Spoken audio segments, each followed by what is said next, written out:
Hello નમસ્કાર વિદ્યાર્થી મિત્રો, ગુજરાત એજ્યુકેશન યુટ્યુબ ચેનલ પર આપ સર્વનું હાર્દિક સ્વાગત છે। તો મિત્રો આજે આપણે વાત કરવાના છે ધોરણ 7 વિષય છે ગુજરાતીની અંદર સ્વાધ્યાય પોથી આધારિત પાઠ 5 જેનું નામ છે તમે સાપથી ડરો છો કે, તેનું સંપૂર્ણ સોલ્યુશન આ વિડીયોની અંદર આપણે જોવાના છે। તો આ વિડીયોને અંત સુધી જોવાનું ભૂલતા નહીં। ચેનલ ઉપર પ્રથમ વખત આવેલા હો તો ચેનલને જરૂરથી સબસ્ક્રાઈબ કરી લેજો। તો પ્રશ્ન પહેલો છે કે નીચે આપેલા પ્રશ્નોના ઉત્તર માટે આપેલા વિકલ્પોમાંથી સાચો વિકલ્પ શોધી અને પ્રશ્નોનો જવાબ લખવાનો છે। તો પહેલો પ્રશ્ન છે કે સોનલના ભાભી પાનિયારા પર કોનું ચિત્ર આડેખતા હતા? તો જવાબ આવશે નાગનું। બીજું છે કે ભાભીએ નાગને શેનું નૈવેદ્ય ધર્યું હતું? તો જવાબ આવશે કુલેરનું। ત્રીજું છે કે નાગપંચમી એટલે કઈ પાંચમ? તો શ્રાવણ માસની અંધારી પાંચમ। ચોથું છે કે આપણા દેશમાં આશરે કુલ કેટલા પ્રકારના સાપ છે? તો જવાબ આવશે 216 પ્રકારના સાપ જોવા મળે છે। ત્યારબાદ પાંચમું છે કે પરીક્ષિત રાજાને કરડ્યો હતો તે સાપનું નામ શું હતું? તો જવાબ આવશે તક્ષક। છઠ્ઠું છે કે સાપ કેટલા દિવસના ગાળે કાચડી ઉતારે છે? તો જવાબ આવશે 72 થી 210। સાતમું છે કે સાપનું કયું અંગ ઘ્રાણેન્દ્રિયનું કામ કરે છે? તો એ આવશે જીભ। સાપને નીચેનામાંથી કયું અંગ હોતું નથી? તો એ આવશે કાન। નાગણ એક સાથે કેટલા ઈંડા મૂકે છે? તો એ 50 થી 55 જેટલા ઈંડા મૂકે છે। ત્યારબાદ પ્રશ્ન નંબર 2 કે કૌંસમાંથી યોગ્ય શબ્દ પસંદ કરી ખાલી જગ્યા પૂરવાની છે। તો સોનલને ખાલી જગ્યા બહુ ભાવતી, તો જવાબ આવશે કુલેર।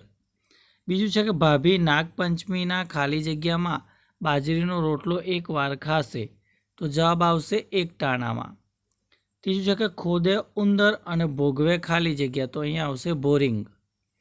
ચોથું છે કે નળ દમયંતીની વાર્તામાં ખાલી જગ્યા સાપની વાત આવે છે, તો એ છે કરકોટક।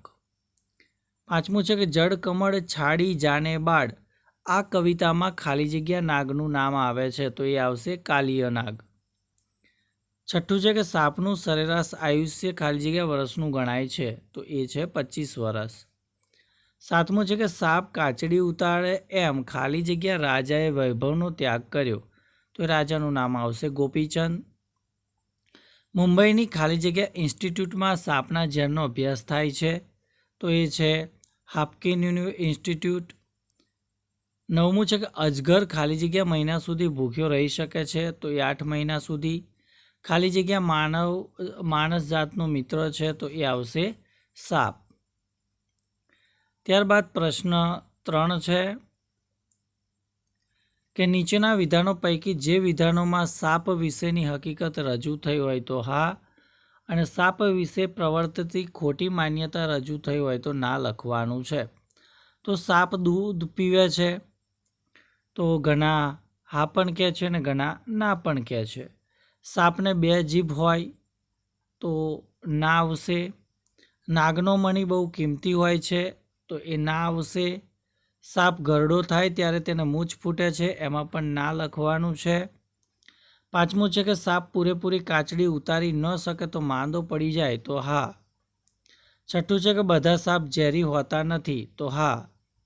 સાપ બહુ દૂર જોઈ શકે છે, તો એ આવશે ના।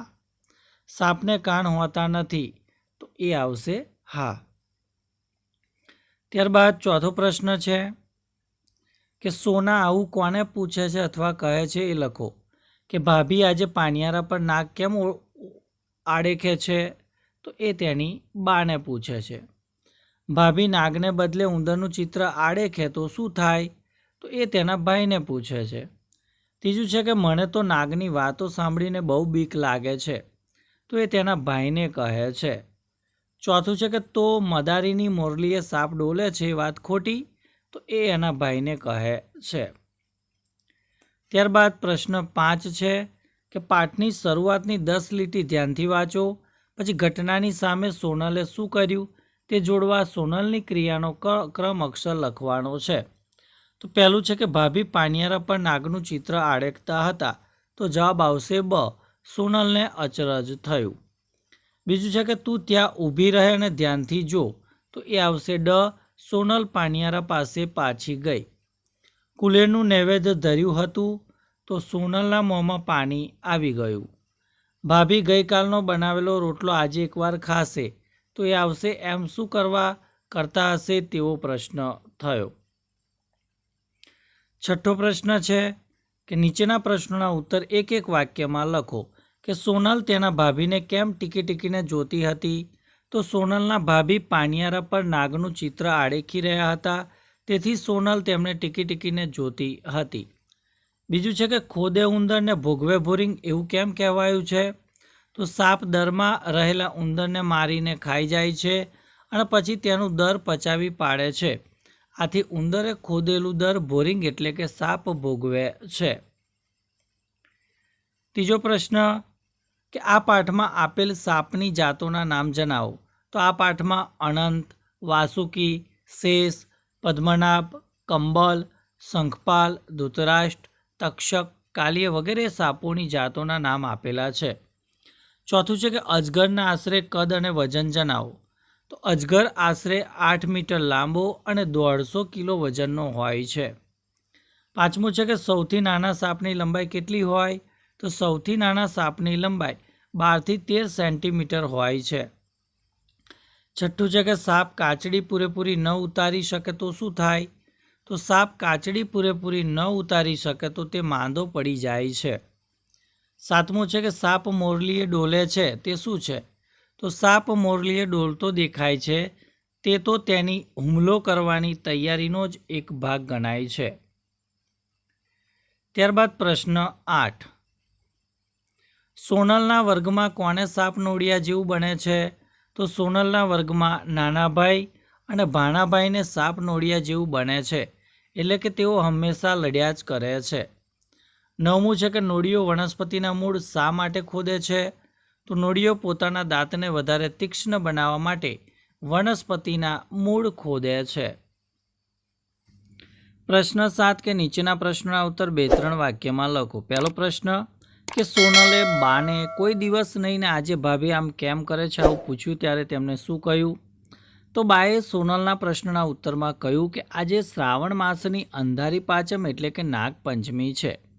ભાભી નાગ દેવતાની પૂજા કરશે, આજે એકટાણું કરશે, ગઈકાલનો કરેલો બાજરીનો રોટલો એકવાર ખાશે. બીજું છે કે સાપની આંખોની શી વિશેષતા હોય છે? તો સાપની આંખોને પોપચા હોતા નથી. એની બંને આંખોના ડોળા પોતપોતાની રીતે હલાવી શકે છે, પરંતુ તે બહુ લાંબુ જોઈ શકતો નથી. ત્યારબાદ ત્રીજું છે કે નોળિયા વિશે ટૂંકમાં જણાવો. તો નોળિયો એ સાપનો દુશ્મન છે. તે સાપ કરતાં વધારે ચાલાક અને ચંચળ હોય છે. આથી બંને વચ્ચેની લડાઈમાં મોટેભાગે નોળિયો જ જીતે છે. નોળિયો પોતાના દાંતને વધારે તીક્ષ્ણ કરવા માટે વનસ્પતિના મૂળ ખોદે છે. આઠમો પ્રશ્ન કે નીચેના પ્રશ્નોના ઉત્તર 4-5 વાક્યમાં લખો કે નાગપંચમી વ્રત એટલે શું, તે કેવી રીતે કરવાનું હોય છે? તો શ્રાવણ માસની અંધારી પાંચમ એટલે નાગપંચમી. નાગ દેવતાની કૃપા મેળવવા આ વ્રત કરવાનું હોય છે. આ વ્રત ઘરની સ્ત્રીઓએ કરવાનું હોય છે. તેમાં સવારે નાહી ધોઈ તૈયાર થઈ પાણિયારા પર કંકુથી નાગનું ચિત્ર આડેખવાનું હોય છે. તેની પાસે ઘીનો દીવો પેટાવીને કુલેરનું નૈવેદ્ય ધરાવવાનું હોય છે. આ વ્રત કરનારે એકટાણું કરવાનું હોય છે, જેમાં તેને આગળના દિવસે બનાવેલ બાજરાનો રોટલો ખાવાનો હોય છે. ત્યારબાદ પ્રશ્ન 2 છે કે વ્રત એટલે શું? વ્રત શા માટે કરવામાં આવે છે? તો વ્રત એટલે નિયમ લઈને આચરવામાં આવતી સંયમાત્મક ધાર્મિક ક્રિયા. હિન્દુ અને જૈન ધર્મમાં વ્રત એ ઉપાસનાનું મહત્વનું અંગ છે. વ્રત કરવાથી તમારી આધ્યાત્મિક ઉન્નતિ થાય છે, તમારામાં સકારાત્મક ઉર્જાનો સંચાર થાય છે, સાથે સાથે તમારા હૃદયની તંદુરસ્તી, મગજની ક્ષમતા અને રોગપ્રતિકારક શક્તિ વધે છે. પ્રશ્ન 9 છે કે નીચેના પ્રશ્નોનો ઉત્તર તમારી નોટબુકમાં લખો કે પાઠમાં આપેલી સાપ વિશેની ખોટી માન્યતાઓ જણાવો અને તેમાં શું સત્ય છે તે જણાવો. સાપ માણસ જાતને સી રીતે ઉપયોગી બને છે એ પણ તમારે જણાવવાનું છે. પ્રશ્ન 10 છે કે કૌંસમાં આપેલા શબ્દોમાંથી યોગ્ય શબ્દ પસંદ કરી શબ્દ સમૂહ માટે સાચો શબ્દ લખવાનો છે. તો ભાભી આજ ખાલી જગ્યા એટલે કે ઘરમાં પાણીના વાસણ રાખવાની જગ્યા, તો એને કહેવાશે પાણિયારા. પર ખાલી જગ્યાનું ચિત્ર આડેકતા હતા એટલે કે ફેણવાળા સાપનું, તો એને કહેવાશે નાગ. પાસે ખાલી જગ્યા એટલે કે કંકુ, ચોખા, ફૂલ વગેરે પડી હતી એટલે કે પૂજા સામગ્રી પડી હતી. તેમને ખાલી જગ્યા ઘી ગોળ સાથે ચોળેલો બાજરી વગેરેનો લોટ, તો એને કહેવાશે કુલેર. નું ખાલી જગ્યા એટલે કે દેવને ધરાવેલી ખાવાની વસ્તુ, એને નૈવેદ્ય કહેવાય. આજે ખાલી જગ્યા એટલે કે ભોજનનું વ્રત પાળવું તે પણ કરશે એટલે કે એકટાણું કરશે. 11મો પ્રશ્ન છે કે ઉદાહરણ મુજબ વાક્ય આપણે લખવાનું છે. તો ઉદાહરણ તમે જોઈ શકો છો કે ભાઈ હું બજાર ગયો હતો, હું બજાર જાઉં છું અને હું બજાર જઈશ. તો અમે સાપ જોયો હતો, અમે સાપ જોઈએ છીએ અને અમે સાપ જોઈશું. બીજું છે કે અમે ગીરના પ્રવાસે ગયા હતા, અમે ગીરના પ્રવાસે જઈએ છીએ, અમે ગીરના પ્રવાસે જઈશું. ત્રીજું છે કે ભરતે પતંગ ચગાવ્યો હતો, તો ભરત પતંગ ચગાવે છે, ભરત પતંગ ચગાવશે. ચોથું છે કે મિતાલીએ ગૃહકાર્ય કર્યું હતું, મિતાલી ગૃહકાર્ય કરે છે, મિતાલી ગૃહકાર્ય કરશે. પાંચમું છે કે સાહેબે વ્યાકરણ શીખવ્યું હતું, સાહેબ વ્યાકરણ શીખવે છે અને સાહેબ વ્યાકરણ શીખવશે. 12મો પ્રશ્ન છે કે ઉદાહરણ વાંચો, સમજો અને બીજા વાક્યો અને તેનો અર્થ લખવાનો છે. તો બધા સાપ ક્યાં ઝેરી હોય છે? તો અર્થ છે કે બધા સાપ ઝેરી હોતા નથી. એ પ્રમાણે પહેલું છે કે બધા કામ ક્યાં અઘરા હોય છે? તો અર્થ થશે કે બધા કામ અઘરા હોતા નથી. બીજું છે કે બધા દિવસો ક્યાં સારા હોય છે? તો અર્થ થશે બધા દિવસો સારા હોતા નથી. ત્રીજું છે કે બધા છોકરા ક્યાં તોફાની હોય છે? તો અર્થ થશે બધા છોકરા તોફાની હોતા નથી. 13મો પ્રશ્ન છે કે પહેલા અને છેલ્લા શબ્દ વચ્ચે ક્રમિક એક એક નવા શબ્દ ઉમેરી નાનાથી મોટા 5 વાક્ય બનાવો અને વર્ગ સમક્ષ રજૂ કરવાના છે. તો અહીંયા તમે ઉદાહરણ જોઈ શકો છો. તો ઉદાહરણ પ્રમાણે આપણે બીજા 5 વાક્ય બનાવીએ કે મેં સાપ જોયો. તો મેં શાળાએ જતા સાપ જોયો. બીજું છે મેં શાળાએ જતા સુભદ્રા કાકીના ખેતરમાં સાપ જોયો. મેં શાળાએ જતા સુભદ્રા કાકીના ખેતરમાં લીમડા નીચે સાપ જોયો. મેં શાળાએ જતા સુભદ્રા કાકીના ખેતરમાં લીમડા નીચે કાળા રંગનો સાપ જોયો. મેં શાળાએ જતા સુભદ્રા કાકીના ખેતરમાં લીમડા નીચે કાળા રંગનો લાંબો સાપ જોયો. એ પ્રમાણે આપણે લખવાનું છે. પ્રશ્ન 14 છે જોડણી સુધારો.